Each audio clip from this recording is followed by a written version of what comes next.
morning, good morning, good morning, good morning, good morning.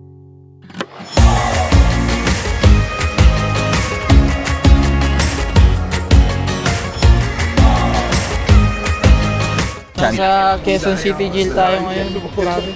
First time ko lang mapasok dito. Guys, may tatak to ha. Oh. Ngayon, yung mga tatak natin pag nabura, hindi makakalabas. Ito ba kuna pala yung akin? Yari ka na. Baka daw mabura. Baka mabura? Oo, mabura. Ayan, tatlo na yan ha. Tatlo na yan.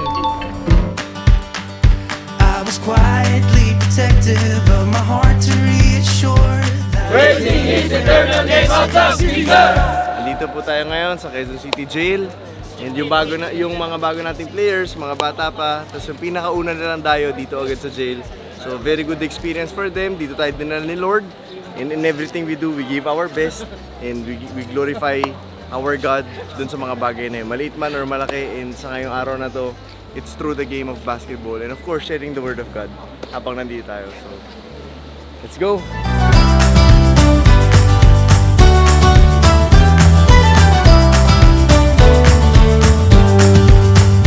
I have made a lot of mistakes. I have been too self-involved, been protective of my feelings, but somehow you made me fall. You got underneath the surface and you shattered every wall. And I know I got that feeling, there's no question anymore. Salamat o Diyos, ito ang aming panalangin. Sa pangalan ni Jesus, ang lahat ay magsabi na, Running at your door, yeah, I'm yours.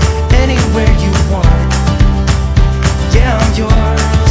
And now we're singing.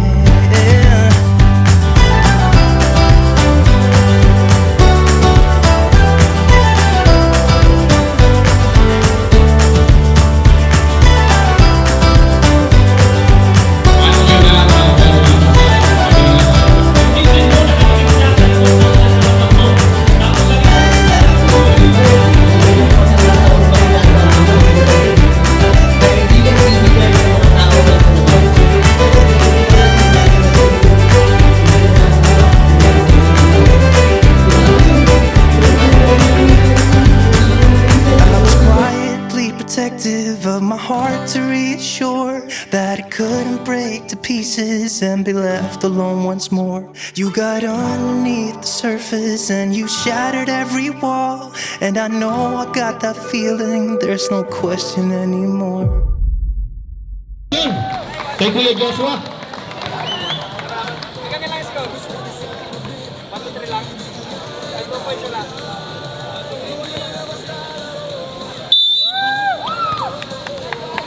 O Joshua, tumalaksak agad! Magandang laban to. Walang warm-up yan, sige Joshua. Oh! Bang!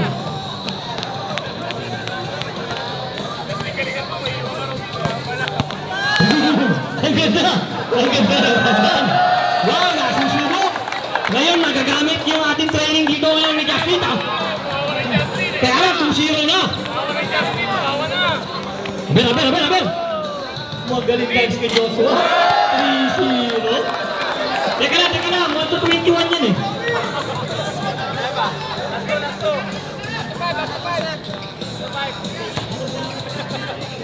Okay. Kay Justin. Ako kay Joshua. With the Justin move. Oh! Konting bump. Ayan na! Turnaround shot! Here we go! Ito na ang inaabangan ng lahat. Justin Bell. Kuya Joshua sa depensa. Depensa malupiton. Ayan na! Oh! Tumatalbog lang! Aray ko! Iba yata yung training dito. Tumatalbog lang.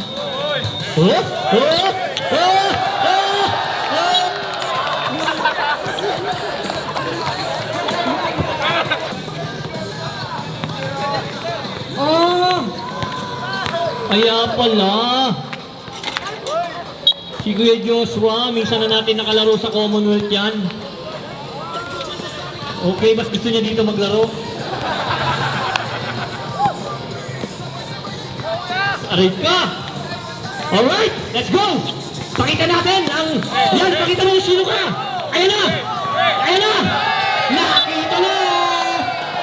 Aray ko ulit! Diyos ko yung Diyos. Ayan na! Ay, aray ko po! Aray ko po! Aray ko po!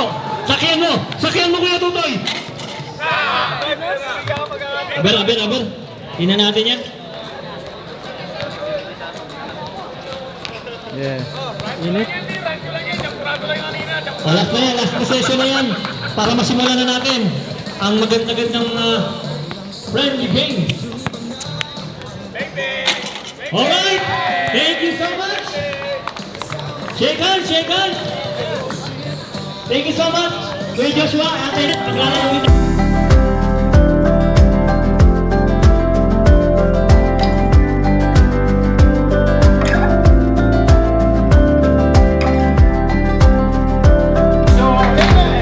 Sa langit walang bulag, walang matang naglalaro. Mga bibig, mga bingi, lahat ay gagaling kay Kristo. Walang pulubi sa langit, doon walang magkakasakit. Wala na rin magugutom, lahat tayo'y titira sa mansyon. Wala na rin grabing korupsyon, wala na rin ang polusyon. Doon walang libingan, buhay ay walang hanggan. Sa langit walang krimen, goodbye na sa kidnapping. Wala na rin mga sugat, goodbye na pati sa wedding. Sa langit walang run out, walang baha, wala na ang lahar. Pinituan ng lansangan, doon tayo'y mamamasyahan. Doon walang nagagalit, doon wala nang sungit, doon walang naiinggit, punong-puno doon ng pag-ibig. In heaven there is no fear, the Prince of Peace is there. Kung nais mo sa langit, kay Jesus ka lumapit. Nasa kami kasamang sigaw. Sa langit walang lumpo, doon walang nakakalbo. Wala na rin mga buwan, goodbye na sa pustiso. Walang ospital sa langit, bakit? Kasi doon wala magkakasakit. Wala na rin magugutom, lahat tayo'y titira sa mansyon. Wala na rin grabing korupsyon, wala na rin ang abortion. Pinituan ng lansangan, doon tayo'y mamamasyal. Kung nais mo sa langit, kay Jesus ka lumapit. Kung nais mo sa langit, kay Jesus ka lumapit. Kung nais mo sa langit, mula ngayon. Anong dapat natin unang ibigay sa Panginoon? Isipan. Isip o isipan. Pangalawa, puso. Puso. Okay? Gamitin ang puso upang magmahal. Una, sa Diyos at sa ating kapwa. Gamitin ang ating puso na mapasaya, mapangiti ang Panginoon. Kahit sintonado, boses mo, kumakanta pa rin kay Lord. Amen? Amen. Mapapasaya mo ang Panginoon. So ano man gawin natin ito na para kay Lord. Amen? Tumulong tayo. So huwag nang gamitin ang dating masamang kamay para kumuha ng bear or tanduay o kaya red horse. And guys, lagi yung paalalahanan yung sarili nyo. Dahil, again, hindi lahat ng bata or mga tao nakakarinig araw-araw ng patungkol kay Lord. And the fact na nakakarinig ka, you're blessed kasi pinili ka ni Lord makarinig ng salita na. Take note, hindi sinabi dun sa Bible na love the Lord your God with your half heart, with your half soul, with your half mind, with your half strength. Hindi yun yung sinabi dun, kundi all your heart, all your soul, all your mind, all your strength. Praising is eternal,